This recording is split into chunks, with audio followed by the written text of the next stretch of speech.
ਪਿਆਰੇ ਵਿਦਿਆਰਥੀਓ, ਅੱਜ ਆਪਾਂ ਸਮਾਜਿਕ ਵਿਗਿਆਨ ਦੇ ਪਾਠ 13 ਬਸਤੀਵਾਦ ਅਤੇ ਕਬਾਇਲੀ ਸਮਾਜ ਦੇ ਦੂਜੇ ਭਾਗ ਵਿੱਚ 19ਵੀਂ ਸਦੀ ਵਿੱਚ ਕਬਾਇਲੀ ਸਮਾਜ ਅਤੇ ਉਸ ਦੀ ਆਰਥਿਕ ਦਸ਼ਾ ਵਿੱਚ ਤਬਦੀਲੀਆਂ ਬਾਰੇ ਪੜ੍ਹਾਂਗੇ। ਜਿਵੇਂ ਕਿ ਆਪਾਂ ਇਸ ਦੇ ਪਹਿਲੇ ਭਾਗ ਵਿੱਚ ਕਬਾਇਲੀ ਸਮਾਜ ਬਾਰੇ ਜਾਣਨ ਦੀ ਕੋਸ਼ਿਸ਼ ਕੀਤੀ ਸੀ। ਅੱਜ ਆਪਾਂ ਜਾਣਾਂਗੇ ਕਿ 19ਵੀਂ ਸਦੀ ਵਿੱਚ ਕਬਾਇਲੀ ਸਮਾਜ ਦੀ ਸਮਾਜਿਕ ਅਤੇ ਆਰਥਿਕ ਦਸ਼ਾ ਵਿੱਚ ਕਿਵੇਂ ਤਬਦੀਲੀਆਂ ਆਈਆਂ। 19ਵੀਂ ਸਦੀ ਵਿੱਚ ਕਬਾਇਲੀ ਸਮਾਜ ਅਤੇ ਉਸ ਦੀਆਂ ਆਰਥਿਕ ਦਸ਼ਾ ਵਿੱਚ ਤਬਦੀਲੀਆਂ। 19ਵੀਂ ਸਦੀ ਵਿੱਚ ਬਰਤਾਨਵੀ ਰਾਜ ਸਮੇਂ ਕਬਾਇਲੀ ਸਮਾਜ ਦੇ ਲੋਕ ਸਭ ਤੋਂ ਵੱਧ ਗਰੀਬ ਸਨ। ਅੰਗਰੇਜ਼ੀ ਸਾਮਰਾਜ ਦੇ ਤੇਜ਼ੀ ਨਾਲ ਹੋ ਰਹੇ ਪਾਸਾਰ ਨੇ ਕਬਾਇਲੀ ਸਮਾਜ ਦੀ ਜੀਵਨ ਸ਼ੈਲੀ ਨੂੰ ਹਰ ਪੱਖੋਂ ਪ੍ਰਭਾਵਿਤ ਕੀਤਾ। ਜਿਵੇਂ ਜਿਵੇਂ ਅੰਗਰੇਜ਼ਾਂ ਦਾ ਰਾਜ ਪੂਰੇ ਭਾਰਤ ਵਿੱਚ ਫੈਲ ਰਿਹਾ ਸੀ, ਉਹਨਾਂ ਦੀ ਪਹੁੰਚ ਸਾਡੇ ਕਬਾਇਲੀ ਸਮਾਜ ਦੇ ਲੋਕਾਂ ਤੱਕ ਵੀ ਹੋਈ ਤੇ ਉਹਨਾਂ ਦਾ ਇਹ ਪ੍ਰਭਾਵ ਕਬਾਇਲੀ ਸਮਾਜ ਦੀ ਜੀਵਨ ਸ਼ੈਲੀ ਨੂੰ ਵੀ ਪ੍ਰਭਾਵਿਤ ਕਰਦਾ ਰਿਹਾ। ਤਾਂ ਆਪਾਂ ਅੱਜ ਇਸ ਪਾਠ ਵਿੱਚ ਇਹ ਜਾਣਨ ਦੀ ਕੋਸ਼ਿਸ਼ ਕਰਾਂਗੇ। ਜਿਵੇਂ ਆਪਾਂ ਨੂੰ ਇੱਥੇ ਤਸਵੀਰਾਂ ਵਿੱਚ ਵੀ ਦਿਖਾਇਆ ਗਿਆ ਕਿ ਕਬਾਇਲੀ ਸਮਾਜ ਉਸ ਸਮੇਂ ਕਿਵੇਂ ਰਿਹਾ ਕਰਦਾ ਸੀ ਤੇ ਅੰਗਰੇਜ਼ਾਂ ਦੇ ਆਉਣ ਕਾਰਨ ਉਹਨਾਂ ਵਿੱਚ ਕਿਵੇਂ ਦੀਆਂ ਸਮਾਜਿਕ ਤੇ ਆਰਥਿਕ ਤਬਦੀਲੀਆਂ ਆਈਆਂ, ਉਹਨਾਂ ਬਾਰੇ ਆਪਾਂ ਅੱਜ ਜਾਣ ਰਹੇ ਹਾਂ। ਬਰਤਾਨਵੀ ਰਾਜ ਸਮੇਂ ਪੁਰਾਣੇ ਸਮਾਜਿਕ ਅਤੇ ਆਰਥਿਕ ਢਾਂਚੇ ਨੂੰ ਬਦਲ ਦਿੱਤਾ ਗਿਆ। ਇਸ ਦਾ ਸਭ ਤੋਂ ਜ਼ਿਆਦਾ ਪ੍ਰਭਾਵ ਕਬਾਇਲੀ ਸਮਾਜ ਅਤੇ ਉਸ ਦੀ ਆਰਥਿਕ ਦਸ਼ਾ ਉੱਤੇ ਪਿਆ। ਬਰਤਾਨਵੀ ਸਰਕਾਰ ਨੇ ਆਪਣੇ ਆਰਥਿਕ ਹਿੱਤਾਂ ਕਾਰਨ ਫਸਲਾਂ ਦਾ ਵਣਜੀਕਰਨ ਭਾਵ ਕਿ ਵਪਾਰੀਕਰਨ ਕਰ ਦਿੱਤਾ ਤੇ ਇਸ ਤਰ੍ਹਾਂ ਬਰਤਾਨਵੀ ਸਮਾਜ ਦਾ ਕਬਾਇਲੀ ਸਮਾਜ ਉੱਪਰ ਬਹੁਤ ਅਸਰ ਪਿਆ। ਬਰਤਾਨਵੀ ਸ਼ਾਸਕਾਂ ਨੇ ਅਫੀਮ ਅਤੇ ਨੀਲ ਦੀ ਖੇਤੀ ਕਰਨ ਲਈ ਕਬਾਇਲੀ ਖੇਤਰਾਂ ਦੀ ਜ਼ਮੀਨ ਉੱਤੇ ਕਬਜ਼ਾ ਕਰ ਲਿਆ। ਬੱਚਿਓ, ਅੰਗਰੇਜ਼ ਜਾਂ ਬਰਤਾਨਵੀ ਸ਼ਾਸਕ ਆਪਣੇ ਮੁਨਾਫੇ ਲਈ ਭਾਰਤ ਵਿੱਚ ਆਏ ਸਨ ਤੇ ਉਹ ਇੱਥੋਂ ਦੀ ਖੇਤੀਬਾੜੀ ਵਿੱਚ ਵੀ ਮੁਨਾਫਾ ਹੀ ਭਾਲਦੇ ਸਨ। ਸੋ ਇਹ ਮੁਨਾਫਾ ਉਹਨਾਂ ਨੇ ਹੋਰ ਵਧਾਉਣ ਲਈ ਕਬਾਇਲੀ ਸਮਾਜ ਦੇ ਲੋਕਾਂ ਨੂੰ ਵੀ ਤੰਗ ਕਰਨਾ ਸ਼ੁਰੂ ਕਰ ਦਿੱਤਾ। ਉਹਨਾਂ ਦੀਆਂ ਜ਼ਮੀਨਾਂ ਹਥਿਆਉਣੀਆਂ ਸ਼ੁਰੂ ਕਰ ਦਿੱਤੀਆਂ ਤੇ ਉਹਨਾਂ ਜ਼ਮੀਨਾਂ ਉੱਤੇ ਉਹਨਾਂ ਨੇ ਅਫੀਮ ਅਤੇ ਨੀਲ ਦੀ ਖੇਤੀ ਕਰਨੀ ਸ਼ੁਰੂ ਕੀਤੀ ਤੇ ਜਿਸ ਕਰਕੇ ਕਬਾਇਲੀ ਲੋਕ ਮਜ਼ਦੂਰੀ ਕਰਨ ਲੱਗੇ। ਇਹਨਾਂ ਨੂੰ ਬਹੁਤ ਘੱਟ ਮਜ਼ਦੂਰੀ ਦਿੱਤੀ ਜਾਂਦੀ ਸੀ। ਹੌਲੀ ਹੌਲੀ ਉਹਨਾਂ ਨੇ ਗੁਜ਼ਾਰਾ ਕਰਨ ਲਈ ਪੈਸਾ ਉਧਾਰਾ ਲੈਣਾ ਸ਼ੁਰੂ ਕਰ ਦਿੱਤਾ, ਜਿਸ ਕਰਕੇ ਉਹ ਆਰਥਿਕ ਮੰਦਹਾਲੀ ਦਾ ਸ਼ਿਕਾਰ ਹੋ ਗਏ। ਭਾਵ ਕਿ ਉਹਨਾਂ ਦਾ ਜੀਵਨ ਹੋਰ ਨਿੱਘਰਦਾ ਚਲਿਆ ਗਿਆ ਤੇ ਸਮਾਜ ਵਿੱਚ ਗਰੀਬੀ ਅਤ ਦਰਜੇ ਦੀ ਹੋ ਗਈ। ਇੱਥੋਂ ਤੱਕ ਕਿ ਆਪਣਾ ਗੁਜ਼ਾਰਾ ਕਰਨਾ ਵੀ ਔਖਾ ਹੋ ਗਿਆ ਤੇ ਗੁਜ਼ਾਰਾ ਕਰਨ ਲਈ ਬਹੁਤੀ ਵਾਰੀ ਆਲੇ ਦੁਆਲੇ ਚੋਂ ਪੈਸੇ ਉਧਾਰ ਲੈ ਕੇ ਕੰਮ ਚਲਾਇਆ ਕਰਦੇ ਸਨ, ਜਿਸ ਕਾਰਨ ਉਹਨਾਂ ਦੀ ਆਰਥਿਕ ਦਸ਼ਾ ਬਹੁਤ ਮਾੜੀ ਹੁੰਦੀ ਚਲੀ ਗਈ ਅਤੇ ਕਬਾਇਲੀ ਸਮਾਜ ਆਪਣੇ ਸਮਾਜ ਜਾਂ ਆਪਣੇ ਘੇਰੇ ਵਿੱਚ ਰਹਿੰਦਿਆਂ ਹੋਇਆ ਵੀ ਪਛੜਦਾ ਚਲਿਆ ਗਿਆ, ਹੋਰ ਗਰੀਬ ਹੁੰਦਾ ਚਲਿਆ ਗਿਆ। ਇੱਥੇ ਆਪਾਂ ਨੂੰ ਜੋ ਤਸਵੀਰਾਂ ਦਿਖਾਈਆਂ ਗਈਆਂ ਹਨ ਉਹਨਾਂ ਵਿੱਚ ਸਾਨੂੰ ਅਫੀਮ ਦੀ ਖੇਤੀ ਬਾਰੇ ਤੇ ਨਾਲ ਦੀ ਜਿਹੜੀ ਤਸਵੀਰ ਹੈ ਉਸ ਵਿੱਚ ਨੀਲ ਦੀ ਖੇਤੀ ਬਾਰੇ ਦੱਸਿਆ ਗਿਆ ਹੈ ਕਿ ਜੋ ਕਬਾਇਲੀ ਸਮਾਜ ਦੀਆਂ ਜ਼ਮੀਨਾਂ ਸਨ ਉਹਨਾਂ ਨੂੰ ਅੰਗਰੇਜ਼ਾਂ ਨੇ ਜਾਂ ਬਰਤਾਨਵੀ ਸ਼ਾਸਕਾਂ ਨੇ ਆਪਣੇ ਭਲੇ ਲਈ, ਆਪਣੇ ਲਾਭ ਲਈ ਵਰਤੋਂ ਵਿੱਚ ਲਿਆਉਣਾ ਸ਼ੁਰੂ ਕਰ ਦਿੱਤਾ। ਕਬਾਇਲੀ ਲੋਕ ਇਹਨਾਂ ਸਮਾਜਿਕ ਅਤੇ ਆਰਥਿਕ ਤਬਦੀਲੀਆਂ ਨੂੰ ਸਵੀਕਾਰ ਨਹੀਂ ਕਰਦੇ ਸਨ। ਉਹ ਨਹੀਂ ਚਾਹੁੰਦੇ ਸਨ ਕਿ ਉਹਨਾਂ ਦੇ ਸਮਾਜਿਕ ਖੇਤਰ ਵਿੱਚ ਜਾਂ ਆਰਥਿਕ ਜੋ ਉਹਨਾਂ ਦਾ ਆਤਮ ਨਿਰਭਰਤਾ ਦਾ ਖੇਤਰ ਹੈਗਾ ਉਸ ਵਿੱਚ ਕੋਈ ਦਖਲ ਦੇਵੇ। ਉਹ ਪੂਰੀ ਤਰ੍ਹਾਂ ਬਰਤਾਨਵੀ ਹਕੂਮਤ ਦੇ ਇਸ ਨਵੇਂ ਪ੍ਰਬੰਧ ਦੇ ਵਿਰੁੱਧ ਹੋ ਗਏ। ਇਸ ਕਾਰਨ ਉਹਨਾਂ ਨੂੰ ਗੁੱਸਾ ਸੀ ਕਿ ਬਰਤਾਨਵੀ ਲੋਕ ਉਹਨਾਂ ਦੇ ਸਮਾਜਿਕ ਢਾਂਚੇ ਨੂੰ ਵੀ ਛੇੜ ਰਹੇ ਹਨ ਅਤੇ ਆਰਥਿਕ ਜੋ ਉਹਨਾਂ ਦਾ ਰਹਿਣ ਸਹਿਣ ਦਾ ਢੰਗ ਤਰੀਕਾ ਹੈ, ਜੋ ਕਮਾਈ ਦੇ ਸਾਧਨ ਹਨ ਜਾਂ ਜੀਵਨ ਨਿਰਵਾਹ ਕਰਨ ਦਾ ਜਿਹੜਾ ਉਹਨਾਂ ਦਾ ਢੰਗ ਹੈ, ਬਰਤਾਨਵੀ ਹਕੂਮਤ ਉਸ ਵਿੱਚ ਵੀ ਦਖਲ ਦੇ ਰਹੀ ਹੈ ਤੇ ਆਪਣੇ ਪ੍ਰਬੰਧਾਂ ਨੂੰ ਲਾਗੂ ਕਰਨ ਦੀ ਕੋਸ਼ਿਸ਼ ਕਰ ਰਹੀ ਹੈ, ਜਿਸ ਕਰਕੇ ਉਹ ਇਹਨਾਂ ਦੇ ਸਭ ਦੇ ਖਿਲਾਫ ਹੋ ਗਏ। ਕਬਾਇਲੀ ਲੋਕ ਆਰਥਿਕ ਮੰਦੀ ਦਾ ਸ਼ਿਕਾਰ ਕਿਉਂ ਹੋਏ? ਬੱਚਿਓ, ਇਸ ਪ੍ਰਸ਼ਨ ਦਾ ਉੱਤਰ ਤੁਸੀਂ ਆਪ ਲੱਭਣਾ ਹੈ ਤੇ ਆਪਣੀਆਂ ਕਾਪੀਆਂ ਤੇ ਲਿਖਣਾ ਹੈ ਅਤੇ ਆਪਣੇ ਅਧਿਆਪਕ ਸਾਹਿਬਾਨ ਨੂੰ ਫਿਰ ਅਸੀਂ ਇਹ ਚੈੱਕ ਵੀ ਕਰਵਾਉਣਾ ਹੈ।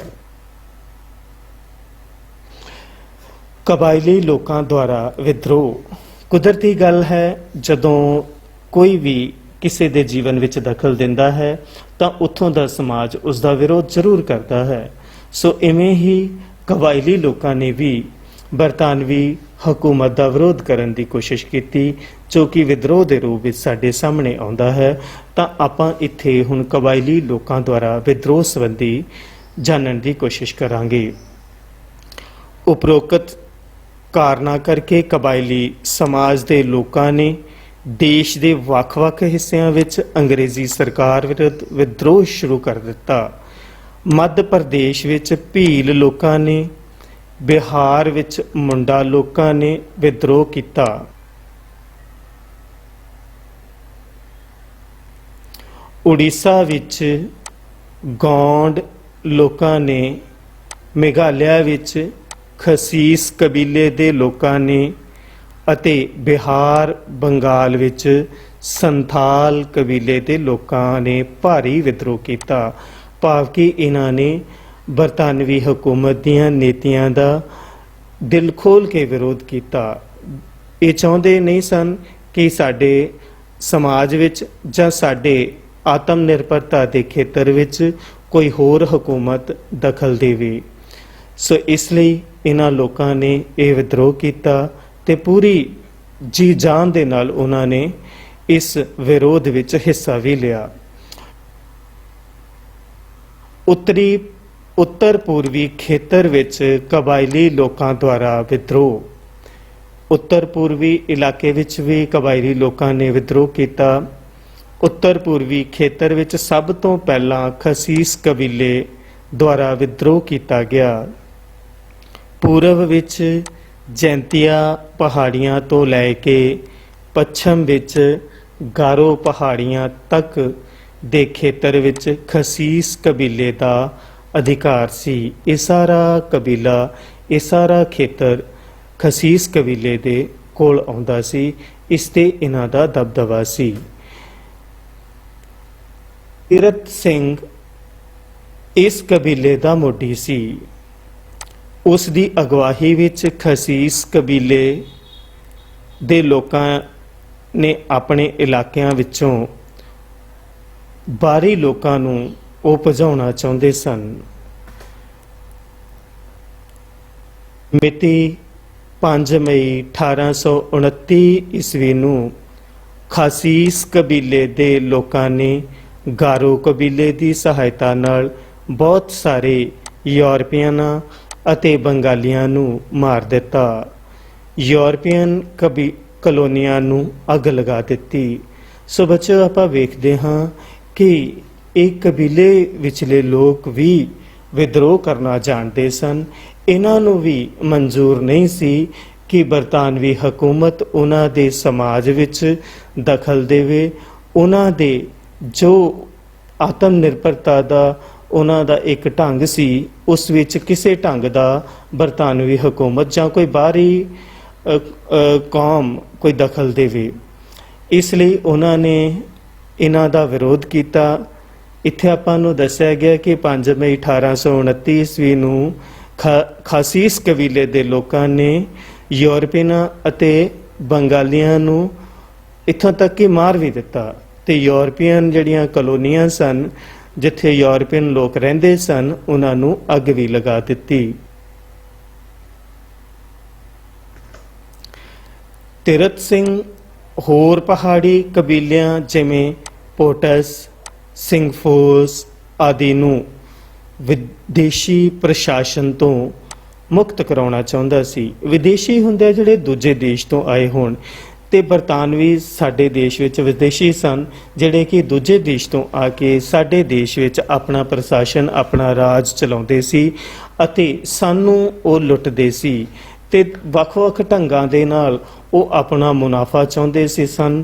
ਸਾਡੇ ਤੋਂ ਉਹ ਕੰਮ ਵੀ ਕਰਵਾਉਂਦੇ ਸੀ ਘੱਟ ਮਿਹਨਤ ਦੇ ਕੇ, ਤੇ ਸਾਡੇ ਸਾਧਨ ਵੀ ਵਰਤਦੇ ਸੀ ਇੱਥੋਂ ਪੈਦਾਵਾਰ ਕਰਨ ਦੇ ਲਈ ਅਤੇ ਉਸ ਪੈਦਾਵਾਰ ਨੂੰ ਆਪਣੇ ਦੇਸ਼ ਲਿਜਾਣ ਦੇ ਲਈ, ਤੇ ਆਪਣੇ ਦੇਸ਼ ਵਿੱਚੋਂ ਉਹ ਬਣਿਆ ਮਾਲ ਫਿਰ ਭਾਰਤ ਵਿੱਚ ਲਿਆ ਕੇ ਵੇਚਦੇ ਸਨ। ਭਾਵ ਕਿ ਉਹ ਸਾਨੂੰ ਦੋਵੇਂ ਤਰ੍ਹਾਂ ਲੁੱਟ ਰਹੇ ਸਨ। ਇੱਥੋਂ ਦੇ ਵਸੀਲਿਆਂ ਨੂੰ ਵਰਤ ਕੇ ਆਪਣੇ ਉਦਯੋਗਾਂ ਲਈ ਕੱਚਾ ਮਾਲ ਵੀ ਪੈਦਾ ਕਰਦੇ ਸਨ ਤੇ ਉੱਥੋਂ ਦਾ ਬਣਿਆ ਹੋਇਆ ਮਾਲ ਭਾਰਤ ਦੀ ਮੰਡੀ ਵਿੱਚ ਆ ਕੇ ਵੇਚ ਵੀ ਦਿੱਤਾ ਜਾਂਦਾ ਸੀ। ਤੋ ਇਸ ਕਰਕੇ ਤੀਰਥ ਸਿੰਘ, ਜੋ ਕਿ ਪਹਾੜੀ ਕਬੀਲਿਆਂ ਲਾਗੇ ਦੇ ਉਹਦੇ ਹੋਰ ਕਬੀਲਿਆਂ ਨੂੰ ਨਾਲ ਰਲਾ ਕੇ, ਜਿਵੇਂ ਪੋਟਸ, ਸਿੰਘਫੋਸ ਆਦਿ ਕਬੀਲੇ ਸਨ, ਉਹਨਾਂ ਨੂੰ ਵੀ ਉਸਨੇ ਗੱਲ ਸਮਝਾਈ ਕਿ ਇਹ ਸਾਡੇ ਨਾਲ ਗਲਤ ਕਰ ਰਹੇ ਹਨ। ਤਾਂ ਇਸ ਕਰਕੇ ਉਹਨਾਂ ਨੇ ਫਿਰ 10,000 ਸਾਥੀਆਂ ਦੀ ਸਹਾਇਤਾ ਨਾਲ ਬਰਤਾਨਵੀ ਹਕੂਮਤ ਲਈ ਮੁਸ਼ਕਲ ਪੈਦਾ ਕਰ ਦਿੱਤੀ। ਭਾਵ ਕਿ ਉਹਨੇ ਆਪਣੇ ਸਾਥੀਆਂ ਨੂੰ ਇਕੱਠਿਆਂ ਕੀਤਾ ਅਤੇ ਬਰਤਾਨਵੀ ਹਕੂਮਤ ਦੇ ਵਿਰੁੱਧ ਵਿਦਰੋਹ ਕਰ ਦਿੱਤਾ।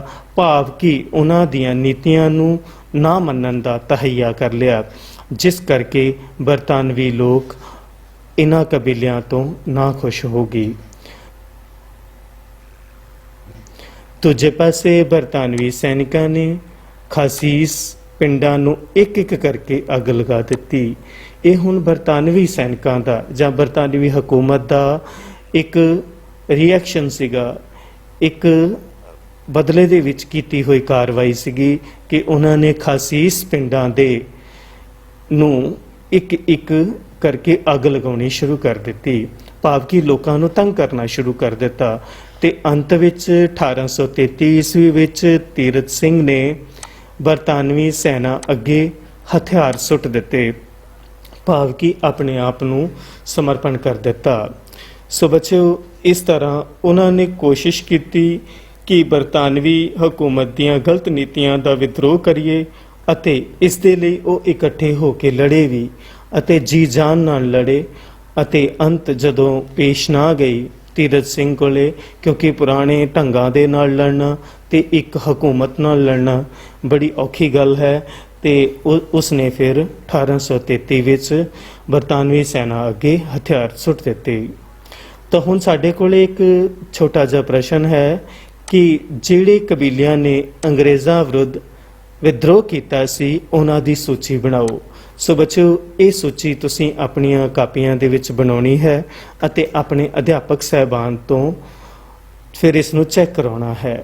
ਸੋ ਇਹ ਥੋੜਾ ਜਿਹਾ ਸਾਡੇ ਕੋਲੇ ਇਸ ਭਾਗ ਵਿੱਚ ਆਪਾਂ ਜਾਣਨ ਦੀ ਕੋਸ਼ਿਸ਼ ਕੀਤੀ ਕਿ 19ਵੀਂ ਸਦੀ ਵਿੱਚ ਕਬਾਇਲੀ ਸਮਾਜ ਅਤੇ ਉਸ ਦੀ ਆਰਥਿਕ ਦਸ਼ਾ ਵਿੱਚ ਕਿਵੇਂ ਤਬਦੀਲੀਆਂ ਹੋਈਆਂ, ਤੇ ਇਸ ਸਭ ਨੂੰ ਦੁਬਾਰਾ ਜਾਣਨ ਲਈ ਆਪਾਂ ਇੱਕ ਛੋਟੇ ਜਿਹੇ ਪ੍ਰਸ਼ਨ ਉੱਤਰ ਵਿਧੀ ਵਿੱਚੋਂ ਨਿਕਲਾਂਗੇ, ਤਾਂ ਕਿ ਅਸੀਂ ਸਾਰੇ ਜਿੰਨਾ ਅਸੀਂ ਹੁਣ ਤੱਕ ਪੜ੍ਹਿਆ ਹੈ ਭਾਗ ਦੂਜੇ ਵਿੱਚ ਕਿ 19ਵੀਂ ਸਦੀ ਵਿੱਚ ਕਬਾਇਲੀ ਸਮਾਜ ਅਤੇ ਉਸ ਦੀ ਆਰਥਿਕ ਦਸ਼ਾ ਦੀਆਂ ਤਬਦੀਲੀਆਂ ਕਿਵੇਂ ਹੋਈਆਂ, ਉਸ ਬਾਰੇ ਅਸੀਂ ਇਸ ਛੋਟੇ ਛੋਟੇ ਪ੍ਰਸ਼ਨਾਂ ਰਾਹੀਂ ਜਾਣਨ ਦੀ ਕੋਸ਼ਿਸ਼ ਕਰੀਏ। ਸੋ ਆਓ, ਸਭ ਤੋਂ ਪਹਿਲਾਂ ਆਪਣੇ ਪਾਸ ਹੈ ਬਹੁ ਵਿਕਲਪੀ ਪ੍ਰਸ਼ਨ। ਇਸ ਵਿੱਚ ਬੱਚਿਓ ਆਪਾਂ ਕੋਲ ਸਭ ਤੋਂ ਪਹਿਲਾ ਪ੍ਰਸ਼ਨ ਹੈ ਕਿ ਬਰਤਾਨਵੀ ਰਾਜ ਸਮੇਂ ਕਬਾਇਲੀ ਸਮਾਜ ਦੇ ਲੋਕ ਸਨ। ਇਸ ਵਿੱਚ ਆਪਾਂ ਨੂੰ 4 ਆਪਸ਼ਨਸ ਦਿੱਤੀਆਂ ਗਈਆਂ ਹਨ। ਇਹਨਾਂ ਚੋਂ ਆਪਾਂ ਕੋਈ ਇੱਕ ਠੀਕ ਚੁਣਨੀ ਹੈ। ਊੜੇ ਤੇ ਹੈ ਗਰੀਬ, ਐੜੇ ਤੇ ਹੈ ਸਭ ਤੋਂ ਵੱਧ ਗਰੀਬ, ਈੜੀ ਤੇ ਹੈ ਅਮੀਰ, ਸੱਸੇ ਤੇ ਹੈ ਇਹਨਾਂ ਵਿੱਚੋਂ ਕੋਈ ਨਹੀਂ। ਸੋ ਇਸ ਦਾ ਉੱਤਰ ਹੋਵੇਗਾ ਐੜਾ, ਸਭ ਤੋਂ ਵੱਧ ਗਰੀਬ, ਕਿ ਬਰਤਾਨਵੀ ਰਾਜ ਸਮੇਂ ਕਬਾਇਲੀ ਸਮਾਜ ਦੇ ਲੋਕ ਸਭ ਤੋਂ ਵੱਧ ਗਰੀਬ ਸਨ। ਫਿਰ ਸਾਡੇ ਕੋਲ ਪ੍ਰਸ਼ਨ ਨੰਬਰ 2 ਹੈ, ਬਰਤਾਨਵੀ ਸ਼ਾਸਕਾਂ ਨੇ ਕਬਾਇਲੀ ਖੇਤਰਾਂ ਦੀ ਜ਼ਮੀਨ ਉੱਤੇ ਕਬਜ਼ਾ ਕਰ ਲਿਆ। ਤਾਂ ਇਸ ਦੇ ਫਿਰ ਸਾਡੇ ਕੋਲ 4 ਵਿਕਲਪ ਹਨ। ਊੜਾ ਹੈ ਨੀਲ ਦੀ ਖੇਤੀ ਲਈ, ਐੜਾ ਹੈ ਅਫੀਮ ਦੀ ਖੇਤੀ ਲਈ, ਈੜੀ ਹੈ ਅਫੀਮ ਅਤੇ ਨੀਲ ਦੀ ਖੇਤੀ ਲਈ, ਤੇ ਸੱਸਾ ਹੈ ਇਹਨਾਂ ਚੋਂ ਕੋਈ ਵੀ ਨਹੀਂ। ਤਾਂ ਇਸ ਦਾ ਜੋ ਸਹੀ ਉੱਤਰ ਹੈ ਉਹ ਬਚਿਓ ਹੈ ਈੜੀ, ਅਫੀਮ ਅਤੇ ਨੀਲ ਦੀ ਖੇਤੀ ਲਈ। ਸੋ ਹੁਣ ਸਾਡੇ ਕੋਲ ਤੀਸਰਾ ਪ੍ਰਸ਼ਨ ਹੈ, ਉੱਤਰ ਪੂਰਬੀ ਖੇਤਰ ਵਿੱਚ ਸਭ ਤੋਂ ਪਹਿਲਾਂ ਇਸ ਕਬੀਲੇ ਨੇ ਵਿਦਰੋਹ ਕੀਤਾ। ਤਾਂ ਇਹਦੇ ਫਿਰ ਸਾਡੇ ਕੋਲ 4 ਵਿਕਲਪ ਹਨ। ਊੜਾ ਹੈ ਗੌਂਡ ਕਬੀਲਾ, ਐੜਾ ਹੈ ਭੀਲ ਕਬੀਲਾ, ਈੜੀ ਹੈ ਖਾਸੀਸ ਕਬੀਲਾ, ਸੱਸਾ ਹੈ ਉਪਰੋਕਤ ਸਾਰੇ। ਤਾਂ ਇਸ ਵਿੱਚੋਂ ਜੋ ਸਹੀ ਹੈ ਉਹ ਹੈ ਈੜੀ, ਖਾਸੀਸ ਕਬੀਲਾ। ਪ੍ਰਸ਼ਨ ਨੰਬਰ ਸਾਡੇ ਕੋਲ 4 ਹੈ, ਤੀਰਥ ਸਿੰਘ ਕਬੀਲਿਆਂ ਨੂੰ ਮੁਕਤ ਕਰਾਉਣਾ ਚਾਹੁੰਦਾ ਸੀ। ਊੜੇ ਤੇ ਵਿਕਲਪ ਹੈ ਵਿਦੇਸ਼ੀ ਪ੍ਰਸ਼ਾਸਨ, ਐੜੇ ਤੇ ਹੈ ਜ਼ਮੀਂਦਾਰ, ਈੜੀ ਤੇ ਹੈ ਹੋਰ ਕਬੀਲੇ, ਸੱਸੇ ਤੇ ਹੈ ਇਹਨਾਂ ਚੋਂ ਕੋਈ ਨਹੀਂ। ਤਾਂ ਇਸ ਦਾ ਜੋ ਸਹੀ ਉੱਤਰ ਹੈ ਬੱਚਿਓ ਉਹ ਸਾਡੇ ਪਾਸ ਹੈ ਊੜਾ, ਵਿਦੇਸ਼ੀ ਪ੍ਰਸ਼ਾਸਨ। ਇਸ ਤਰ੍ਹਾਂ ਇਹ ਸਾਡੇ ਕੋਲੇ ਬਹੁ ਵਿਕਲਪੀ ਪ੍ਰਸ਼ਨ ਸਨ। ਹੁਣ ਅਸੀਂ ਖਾਲੀ ਥਾਵਾਂ ਰਾਹੀਂ ਇਸ ਆਪਣੇ ਜੋ ਅੱਜ ਦਾ ਭਾਗ 2 ਹੈ 19ਵੀਂ ਸਦੀ ਵਿੱਚ ਕਬਾਇਲੀ ਸਮਾਜ ਅਤੇ ਉਸ ਦੀ ਆਰਥਿਕ ਦਸ਼ਾ ਵਿੱਚ ਤਬਦੀਲੀਆਂ ਬਾਰੇ ਜਾਣਨ ਦੀ ਕੋਸ਼ਿਸ਼ ਕਰਾਂਗੇ। ਸਭ ਤੋਂ ਪਹਿਲਾਂ ਸਾਡੇ ਪਾਸ ਹੈ ਕਿ ਬਰਤਾਨਵੀ ਰਾਜ ਸਮੇਂ ਪੁਰਾਣੇ ਸਮਾਜਿਕ ਅਤੇ ਡੈਸ਼ ਢਾਂਚੇ ਨੂੰ ਬਦਲ ਦਿੱਤਾ ਗਿਆ। ਤਾਂ ਇਸ ਵਿੱਚ ਬੱਚਿਓ ਆਏਗਾ, ਇਸ ਖਾਲੀ ਥਾਂ ਵਿੱਚ ਸਾਡੇ ਕੋਲੇ ਆਏਗਾ ਆਰਥਿਕ। ਬਰਤਾਨਵੀ ਰਾਜ ਸਮੇਂ ਪੁਰਾਣੇ ਸਮਾਜਿਕ ਅਤੇ ਆਰਥਿਕ ਢਾਂਚੇ ਨੂੰ ਬਦਲ ਦਿੱਤਾ ਗਿਆ। ਫਿਰ ਸਾਡੇ ਕੋਲ 2 ਨੰਬਰ ਤੇ ਹੈ, ਬਰਤਾਨਵੀ ਸਰਕਾਰ ਨੇ ਆਪਣੇ ਆਰਥਿਕ ਹਿੱਤਾਂ ਕਾਰਨ ਫਸਲਾਂ ਦਾ ਡੈਸ਼ ਕਰ ਦਿੱਤਾ। ਤਾਂ ਇਸ ਦਾ ਜੋ ਅਸੀਂ ਖਾਲੀ ਥਾਂ ਵਿੱਚ ਸਹੀ ਉੱਤਰ ਭਰਾਂਗੇ ਉਹ ਹੈ ਵਣਜੀਕਰਨ। ਫਿਰ ਸਾਡੇ ਕੋਲੇ ਨੰਬਰ 3 ਤੇ ਹੈ, ਕਬਾਇਲੀ ਲੋਕਾਂ ਨੂੰ ਬਹੁਤ ਘੱਟ ਡੈਸ਼ ਦਿੱਤੀ ਜਾਂਦੀ ਸੀ। ਤਾਂ ਇਸ ਵਿੱਚ ਲਿਖਾਂਗੇ ਅਸੀਂ ਕਿ ਕਬਾਇਲੀ ਲੋਕਾਂ ਨੂੰ ਬਹੁਤ ਘੱਟ ਮਜ਼ਦੂਰੀ ਦਿੱਤੀ ਜਾਂਦੀ ਸੀ। ਇਸ ਖਾਲੀ ਥਾਂ ਵਿੱਚ ਆਵੇਗਾ ਮਜ਼ਦੂਰੀ। ਫਿਰ ਨੰਬਰ 4 ਤੇ ਹੈ ਸਾਡੇ ਕੋਲੇ, ਕਬਾਇਲੀ ਲੋਕ ਅੰਗਰੇਜ਼ਾਂ ਦੁਆਰਾ ਕੀਤੀਆਂ ਤਬਦੀਲੀਆਂ ਨੂੰ ਡੈਸ਼ ਨਹੀਂ ਕਰਦੇ ਸਨ। ਤਾਂ ਇਸ ਵਿੱਚ ਆਵੇਗਾ ਸਵੀਕਾਰ। ਕਬਾਇਲੀ ਲੋਕ ਅੰਗਰੇਜ਼ਾਂ ਦੁਆਰਾ ਕੀਤੀਆਂ ਤਬਦੀਲੀਆਂ ਨੂੰ ਸਵੀਕਾਰ ਨਹੀਂ ਕਰਦੇ ਸਨ।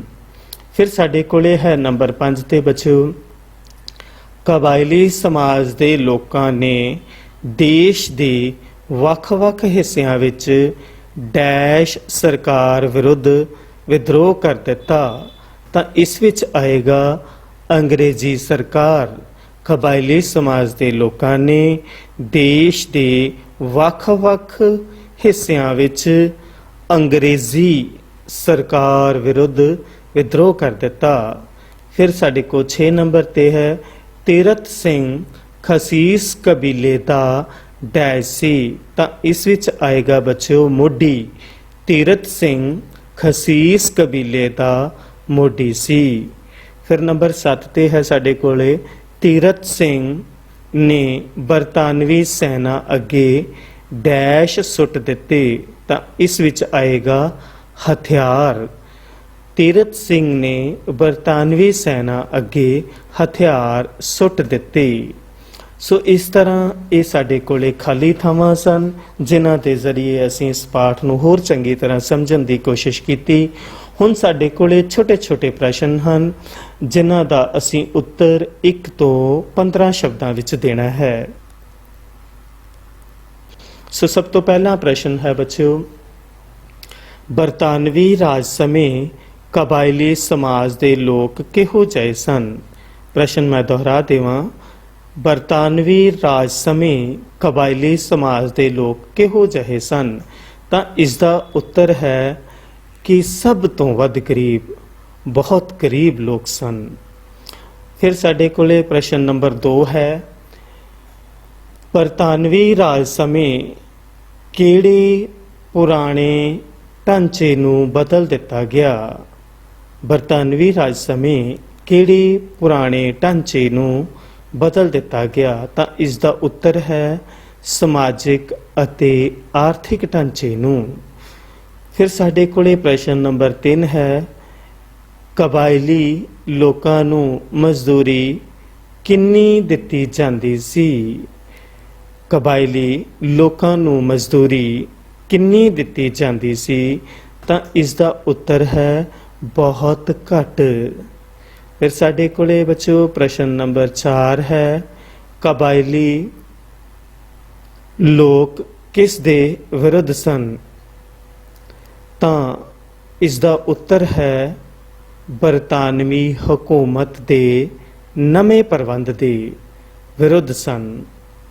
ਫਿਰ ਸਾਡੇ ਕੋਲੇ ਪ੍ਰਸ਼ਨ ਨੰਬਰ 5 ਹੈ ਕਿ ਮੱਧ ਪ੍ਰਦੇਸ਼ ਅਤੇ ਬਿਹਾਰ ਦੇ ਲੋਕਾਂ ਨੇ ਮੱਧ ਪ੍ਰਦੇਸ਼ ਅਤੇ ਬਿਹਾਰ ਦੇ ਕਿਹੜੇ ਲੋਕਾਂ ਨੇ ਵਿਦਰੋਹ ਕੀਤਾ? ਤਾਂ ਇਸ ਦਾ ਸਹੀ ਉੱਤਰ ਹੈ ਮੱਧ ਪ੍ਰਦੇਸ਼ ਦੇ ਭੀਲ ਅਤੇ ਬਿਹਾਰ ਦੇ ਮੁੰਡਾ ਲੋਕਾਂ ਨੇ ਵਿਦਰੋਹ ਕੀਤਾ। ਫਿਰ ਸਾਡੇ ਕੋਲੇ ਹੈ ਕਿ ਉੱਤਰ ਪੂਰਬੀ ਖੇਤਰ ਵਿੱਚ ਸਭ ਤੋਂ ਪਹਿਲਾਂ ਕਿਹੜੇ ਕਬੀਲੇ ਦੁਆਰਾ ਵਿਦਰੋਹ ਕੀਤਾ ਗਿਆ? ਪ੍ਰਸ਼ਨ ਆਪਾਂ ਦੁਹਰਾ ਦਈਏ ਕਿ ਉੱਤਰ ਪੂਰਬੀ ਖੇਤਰ ਵਿੱਚ ਸਭ ਤੋਂ ਪਹਿਲਾਂ ਕਿਹੜੇ ਕਬੀਲੇ ਦੁਆਰਾ ਵਿਦਰੋਹ ਕੀਤਾ ਗਿਆ?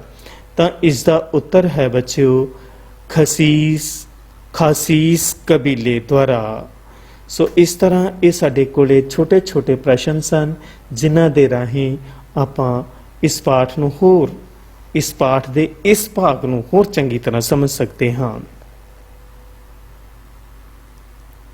ਹੁਣ ਸਾਡੇ ਕੋਲੇ ਵਾਕ ਦਿੱਤੇ ਹੋਏ ਹਨ, ਆਪਾਂ ਦੱਸਣਾ ਹੈ ਕਿ ਉਹ ਸਹੀ ਹਨ ਜਾਂ ਗਲਤ ਹਨ। ਸਹੀ ਸਾਹਮਣੇ ਅਸੀਂ ਸਹੀ ਦਾ ਨਿਸ਼ਾਨ ਲਗਾਵਾਂਗੇ, ਗਲਤ ਦੇ ਸਾਹਮਣੇ ਆਪਾਂ ਕ੍ਰਾਸ ਦਾ ਨਿਸ਼ਾਨ ਲਗਾਵਾਂਗੇ। ਸੋ ਸਭ ਤੋਂ ਪਹਿਲਾਂ ਹੈ ਆਪਣੇ ਪਾਸ ਕਿ ਬਰਤਾਨਵੀ ਰਾਜ ਸਮੇਂ ਕਬਾਇਲੀ ਸਮਾਜ ਦੇ ਲੋਕ ਸਭ ਤੋਂ ਗਰੀਬ ਸਨ। ਬਰਤਾਨਵੀ ਰਾਜ ਸਮੇਂ ਕਬਾਇਲੀ ਸਮਾਜ ਦੇ ਲੋਕ ਸਭ ਤੋਂ ਗਰੀਬ ਸਨ। ਤਾਂ ਇਸ ਦਾ ਉੱਤਰ ਹੈ ਸਹੀ, ਵੀ ਇਹ ਠੀਕ ਹੈ। ਉਸ ਤੋਂ ਅੱਗੇ ਸਾਡੇ ਕੋਲੇ ਹੈ ਬਰਤਾਨਵੀ ਸਰਕਾਰ ਨੇ ਆਪਣੇ ਆਰਥਿਕ ਹਿੱਤਾਂ ਕਾਰਨ ਫਸਲਾਂ ਦਾ ਵਣਜੀਕਰਨ ਕਰ ਦਿੱਤਾ। ਬਰਤਾਨਵੀ ਸਰਕਾਰ ਨੇ ਆਪਣੇ ਆਰਥਿਕ ਹਿੱਤਾਂ ਕਾਰਨ ਫਸਲਾਂ ਦਾ ਵਣਜੀਕਰਨ ਕਰ ਦਿੱਤਾ। ਤਾਂ ਇਸ ਦਾ ਉੱਤਰ ਹੈ ਸਹੀ, ਇਸ ਨੂੰ ਵੀ ਅਸੀਂ ਟਿਕ ਕਰਾਂਗੇ। ਉਸ ਤੋਂ ਅੱਗੇ ਹੈ ਬਰਤਾਨਵੀ ਸ਼ਾਸਕਾਂ ਨੇ ਕਣਕ ਅਤੇ ਚਾਵਲ ਦੀ ਖੇਤੀ ਕਰਨ ਲਈ ਕਬਾਇਲੀ ਖੇਤਰਾਂ ਦੀ ਜ਼ਮੀਨ ਉੱਤੇ ਕਬਜ਼ਾ ਕਰ ਲਿਆ। ਤਾਂ ਇਸ ਦਾ ਉੱਤਰ ਹੈ ਬੱਚਿਓ ਗਲਤ। ਉਹਨਾਂ ਨੇ ਵਪਾਰੀਕਰਨ ਕਰਕੇ ਨੀਲ ਅਤੇ ਅਫੀਮ ਦੀ ਖੇਤੀ ਲਈ ਜ਼ਮੀਨਾਂ ਗ੍ਰਹਿਣ ਕੀਤੀਆਂ ਸੀ ਜਾਂ ਜ਼ਮੀਨਾਂ ਤੇ ਕਬਜ਼ਾ ਕੀਤਾ ਸੀ। ਉਸ ਤੋਂ ਬਾਅਦ ਸਾਡੇ ਕੋਲ ਹੈ ਨੰਬਰ 4 ਤੇ ਕਿ ਮੇਘਾਲਿਆ ਵਿੱਚ ਖਾਸੀਸ ਕਬੀਲੇ ਦੇ ਲੋਕਾਂ ਨੇ ਅੰਗਰੇਜ਼ਾਂ ਵਿਰੁੱਧ ਵਿਦਰੋਹ ਨਹੀਂ ਕੀਤਾ। ਤਾਂ ਇਸ ਦਾ ਉੱਤਰ ਹੈ ਬੱਚਿਓ ਸਾਡੇ ਕੋਲੇ ਗਲਤ। ਫਿਰ ਨੰਬਰ 5 ਤੇ ਹੈ ਮਜ਼ਦੂਰਾਂ ਨੇ ਗੁਜ਼ਾਰਾ ਕਰਨ ਲਈ ਪੈਸਾ ਉਧਾਰ ਲੈਣਾ ਸ਼ੁਰੂ ਕਰ ਦਿੱਤਾ। ਤਾਂ ਇਸ ਦਾ ਉੱਤਰ ਹੈ ਸਹੀ। 6 ਨੰਬਰ ਤੇ ਹੈ ਆਪਣੇ ਕੋਲੇ ਕਿ ਕਬਾਇਲੀ ਲੋਕ ਆਰਥਿਕ ਮੰਦਹਾਲੀ ਦਾ ਸ਼ਿਕਾਰ ਹੋ ਗਏ। ਤਾਂ ਇਸ ਦਾ ਉੱਤਰ ਹੈ ਸਹੀ। ਇਸ ਤਰ੍ਹਾਂ ਬੱਚਿਓ ਇਹ ਸਾਡੇ ਕੋਲ ਸਹੀ ਗਲਤ ਸਨ। ਤੇ ਆਓ ਆਪਾਂ ਹੁਣ ਸਹੀ ਮਿਲਾਨ ਰਾਹੀਂ ਸਹੀ ਸ਼ਬਦਾਂ ਨੂੰ ਜਾਣਨ ਦਾ ਯਤਨ ਕਰੀਏ। ਆਪਾਂ ਦੇਖਾਂਗੇ ਕਿ ਸਾਨੂੰ ਭਾਗ ਊੜਾ ਦੇ ਵਿੱਚ ਮੇਘਾਲਿਆ, ਬਿਹਾਰ, ਜੈਂਤੀਆ, ਬਰਤਾਨਵੀ, ਕਬਾਇਲੀ ਵਣਜੀਕਰਨ ਦਿੱਤੇ ਹੋਏ ਹਨ। ਫਿਰ ਸਾਡੇ ਕੋਲ ਐੜੇ ਭਾਗ ਵਿੱਚ ਹੈ ਮੁੰਡਾ, ਖਸੀਸ ਕਬੀਲਾ, ਫਸਲਾਂ, ਪਹਾੜੀਆਂ, ਰਾਜ, ਸਮਾਜ ਅਸੀਂ ਊੜੇ ਭਾਗ ਦਾ ਐੜੇ ਭਾਗ ਨਾਲ ਮਿਲਾਨ ਕਰਨਾ ਹੈ। ਸੋ ਸਭ ਤੋਂ ਪਹਿਲਾਂ ਹੁਣ ਸਾਡੇ ਕੋਲ ਊੜੇ ਭਾਗ ਵਿੱਚ ਮੇਘਾਲਿਆ ਹੈ, ਤਾਂ ਇਸ ਦਾ ਐੜੇ ਭਾਗ ਵਿੱਚ ਸਾਡੇ ਕੋਲ ਮਿਲਾਨ ਹੋਏਗਾ ਖਾਸੀਸ ਕਬੀਲਾ, ਕਿਉਂਕਿ ਮੇਘਾਲਿਆ ਦੇ ਵਿੱਚ ਖਾਸੀਸ ਕਬੀਲਾ ਮਸ਼ਹੂਰ ਸੀ ਤੇ ਤੀਰਥ ਸਿੰਘ ਉਸ ਦਾ ਮੋਢੀ ਸੀ। ਫਿਰ ਅੱਗੇ ਹੈ ਸਾਡੇ ਕੋਲੇ ਬਿਹਾਰ, ਤਾਂ ਬਿਹਾਰ ਰਾਜ ਦਾ ਜੋ ਮੁੱਖ ਕਬੀਲਾ ਸੀ ਉਹ ਮੁੰਡਾ ਕਬੀਲਾ ਸੀ, ਇਸ ਲਈ ਬਿਹਾਰ ਊੜੇ ਦਾ ਮਿਲਾਨ ਅਸੀਂ ਐੜੇ ਦੇ ਮੁੰਡਾ ਨਾਲ ਕਰਾਂਗੇ। ਫਿਰ ਸਾਡੇ ਕੋਲੇ ਹੈ ਜੈਂਤੀਆ, ਇਹ ਪਹਾੜੀਆਂ ਹਨ, ਸੋ ਐੜੇ ਭਾਗ ਦੇ ਨਾਲ ਅਸੀਂ ਪਹਾੜੀਆਂ ਦੇ ਨਾਲ ਇਸ ਦਾ ਮਿਲਾਨ ਕਰਾਂਗੇ। ਫਿਰ ਸਾਡੇ ਕੋਲੇ ਹੈ ਬਰਤਾਨਵੀ, ਬਰਤਾਨਵੀ ਐੜਾ ਭਾਗ ਦੇ ਰਾਜ ਨਾਲ ਅਸੀਂ ਮਿਲਾਨ ਕਰਾਂਗੇ, ਬਰਤਾਨਵੀ ਰਾਜ। ਫਿਰ ਸਾਡੇ ਕੋਲੇ ਹੈ ਕਬਾਇਲੀ, ਕਬਾਇਲੀ ਸਮਾਜ ਐੜੇ ਭਾਗ ਦੇ ਅਸੀਂ ਸਮਾਜ ਨਾਲ ਇਸ ਦਾ ਮਿਲਾਨ ਕਰਾਂਗੇ। ਤੇ ਸਭ ਤੋਂ ਬਾਅਦ ਸਾਡੇ ਪਾਸ ਹੈ ਵਣਜੀਕਰਨ, ਸੋ ਵਣਜੀਕਰਨ ਦਾ ਸੰਬੰਧ ਫਸਲਾਂ ਦੇ ਨਾਲ ਹੈ, ਇਸ ਲਈ ਅਸੀਂ ਐੜਾ ਭਾਗ ਦੇ ਫਸਲਾਂ ਨਾਲ ਇਸ ਦਾ ਮਿਲਾਨ ਕਰਾਂਗੇ। ਇਸ ਤਰ੍ਹਾਂ ਅਸੀਂ ਇਹ ਸੰਖੇਪ ਵਿੱਚ ਜਾਣਨ ਦਾ ਕੋਸ਼ਿਸ਼ ਕੀਤੀ ਕਿ ਇਹਨਾਂ ਸ਼ਬਦਾਂ ਦੇ ਸੰਬੰਧ ਕਿਹਨਾਂ ਸ਼ਬਦਾਂ ਦੇ ਨਾਲ ਹਨ। ਇਸ ਪਾਠ ਵਿੱਚ ਇਹ ਸ਼ਬਦ ਸਾਨੂੰ ਕਿਹਨਾਂ ਬਾਰੇ ਗਿਆਨ ਕਰਵਾਉਂਦੇ ਹਨ। ਸੋ ਅੱਗੇ ਸਾਨੂੰ ਇਹ ਕੁਝ ਤਸਵੀਰਾਂ ਦਿੱਤੀਆਂ ਗਈਆਂ ਹਨ, ਜਿਨ੍ਹਾਂ ਵਿੱਚ ਹੇਠ ਲਿਖੀਆਂ ਤਸਵੀਰਾਂ ਕਿਹੜੇ ਕਬੀਲਿਆਂ ਨਾਲ ਸੰਬੰਧਿਤ ਹਨ। ਜਿਵੇਂ ਸਾਨੂੰ ਛੋਟਾ ਜਿਹਾ ਅਸੀਂ ਹਿੰਟ ਦਿੱਤਾ ਹੈ ਗੌਂਡ ਕਬੀਲਾ ਤੇ ਖਾਸੀਸ ਕਬੀਲਾ, ਇਹਨਾਂ ਬਾਰੇ ਤੁਸੀਂ ਆਪ ਵਿਸਥਾਰ ਨਾਲ ਜਾਣਨ ਦੀ ਅਤੇ ਲਿਖਣ ਦੀ ਕੋਸ਼ਿਸ਼ ਕਰਨੀ ਹੈ। ਫਿਰ ਉਸ ਤੋਂ ਅੱਗੇ ਹੈ ਸਾਡੇ ਕੋਲੇ ਬੱਚੋ ਇੱਕ ਤਸਵੀਰ ਹੈ, ਆਪਾਂ ਦੱਸਣੀ ਹੈ ਕਿ ਇਹ ਤਸਵੀਰ ਕਿਸ ਦੀ ਹੈ। ਸੋ ਆਪਾਂ ਪਾਠ ਦੇ ਵਿੱਚ ਵੀ ਇਸ ਤਸਵੀਰ ਨੂੰ ਦੇਖਿਆ ਸੀਗਾ ਕਿ ਇਹ ਤੀਰਥ ਸਿੰਘ ਦੀ ਤਸਵੀਰ ਹੈ, ਜੋ ਕਿ ਖਸੀਸ ਕਬੀਲੇ ਦਾ ਮੋਢੀ ਸੀ, ਜਿਸ ਨੇ ਅੰਗਰੇਜ਼ਾਂ ਵਿਰੁੱਧ ਵਿਦਰੋਹ ਕੀਤਾ ਸੀ ਉਹਨਾਂ ਦੀਆਂ ਗਲਤ ਨੀਤੀਆਂ ਕਰਕੇ।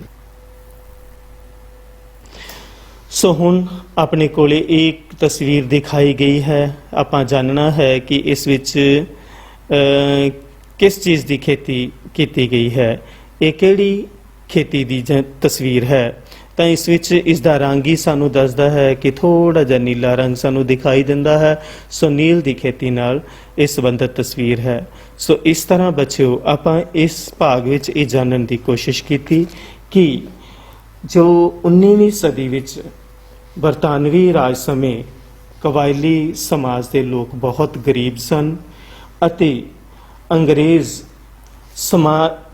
ਕਬਾਇਲੀ ਸਮਾਜ ਦੇ ਵਿੱਚ ਬਹੁਤ ਇੰਟਰਫੇਅਰ ਕਰ ਰਹੇ ਸਨ, ਬਹੁਤ ਦਖਲ ਦੇ ਰਹੇ ਸਨ, ਜਿਸ ਕਰਕੇ ਉਹਨਾਂ ਨੂੰ ਆਪਣੇ ਸਮਾਜ ਵਿੱਚ ਸਮਾਜਿਕ ਅਤੇ ਆਰਥਿਕ ਤੰਗੀ ਵੀ ਮਹਿਸੂਸ ਹੋਣ ਲੱਗੀ ਤੇ ਜਿਸ ਕਰਕੇ ਉਹਨਾਂ ਨੇ ਅੰਗਰੇਜ਼ਾਂ ਦਾ ਵਿਦਰੋਹ ਵੀ ਕੀਤਾ। ਭਾਵੇਂ ਕਿ ਅੰਗਰੇਜ਼ਾਂ ਦਾ ਇੱਕੋ ਹੀ ਇੱਕ ਮਕਸਦ ਸੀ ਕਿ ਲਾਭ ਕਮਾਉਣਾ, ਪਰ ਉਹ ਇਸ ਲਾਭ ਦੇ ਵਿੱਚ ਹੁਣ ਇੱਥੋਂ ਦੇ ਲੋਕਾਂ ਨੂੰ ਵੀ ਤੰਗ ਕਰਨ ਦੀ ਕੋਸ਼ਿਸ਼ ਕਰਦੇ ਸਨ, ਜਿਸ ਕਰਕੇ ਕੁਦਰਤੀ ਹੀ ਕਬਾਇਲੀ ਸਮਾਜ ਦੇ ਲੋਕਾਂ ਨੇ ਉਹਨਾਂ ਦਾ ਵਿਰੋਧ ਕੀਤਾ। ਅੱਜ ਆਪਾਂ ਉਹਨਾਂ ਦੇ ਇੱਕ ਨੇਤਾ ਤੀਰਥ ਸਿੰਘ ਬਾਰੇ ਥੋੜਾ ਜਾਣਨ ਦੀ ਕੋਸ਼ਿਸ਼ ਕੀਤੀ। ਅੱਗੋਂ ਆਪਾਂ ਹੋਰ ਜਿਵੇਂ ਜਿਵੇਂ ਪਾਠ ਵਿੱਚ ਅੱਗੇ ਚੱਲਦੇ ਜਾਵਾਂਗੇ ਹੋਰ ਜ਼ਿਆਦਾ ਕਬਾਇਲੀ ਸਮਾਜ ਬਾਰੇ ਜਾਣਦੇ ਜਾਵਾਂਗੇ। ਤੇ ਆਪਾਂ ਨੇ ਇਹ ਇਸ ਵਿੱਚ ਅੱਜ ਤਸਵੀਰਾਂ ਰਾਹੀਂ ਤੇ ਜੋ ਸਾਡੇ ਪਾਠ ਦੇ ਵਿੱਚ ਸਾਨੂੰ ਦਿੱਤਾ ਗਿਆ ਵਿਸਥਾਰ ਹੈ ਉਸ ਤੋਂ ਜਾਣਨ ਦੀ ਕੋਸ਼ਿਸ਼ ਕੀਤੀ ਕਿ ਕਬਾਇਲੀ ਸਮਾਜ ਦੀ ਆਰਥਿਕ ਅਤੇ ਸਮਾਜਿਕ ਦਸ਼ਾ ਵਿੱਚ ਕੀ ਤਬਦੀਲੀਆਂ ਆਉਂਦੀਆਂ ਰਹੀਆਂ ਤੇ ਇਹਨਾਂ ਤਬਦੀਲੀਆਂ ਕਰਕੇ ਉਹ ਕਿੰਨੀ ਸਮਾਜਿਕ ਨਿਘਾਰ ਵੱਲ ਚਲੇ ਗਏ ਅਤੇ ਕਿੰਨੀ ਆਰਥਿਕ ਮੰਦਹਾਲੀ ਉਹਨਾਂ ਨੇ ਚੱਲੀ, ਜਿਸ ਕਰਕੇ ਉਹਨਾਂ ਨੂੰ ਅੰਗਰੇਜ਼ਾਂ ਦੀਆਂ ਨੀਤੀਆਂ ਦਾ ਵਿਰੋਧ ਕਰਨਾ ਪਿਆ। ਸੋ ਆਪਾਂ ਨੇ ਇਹ ਜਾਣ ਕੇ ਆਪਣੇ ਇਹਨਾਂ ਪ੍ਰਸ਼ਨਾਂ ਰਾਹੀਂ ਸਮਝਣ ਦੀ ਕੋਸ਼ਿਸ਼ ਕਰਨੀ ਹੈ ਤੇ ਕੋਸ਼ਿਸ਼ ਕਰਨੀ ਹੈ ਇਹਨਾਂ ਨੂੰ ਅਸੀਂ ਆਪਣੀਆਂ ਕਾਪੀਆਂ ਤੇ ਨੋਟ ਕਰਕੇ ਆਪਣੇ ਅਧਿਆਪਕ ਸਹਿਬਾਨ ਨੂੰ ਚੈੱਕ ਵੀ ਕਰਵਾਉਣਾ ਹੈ।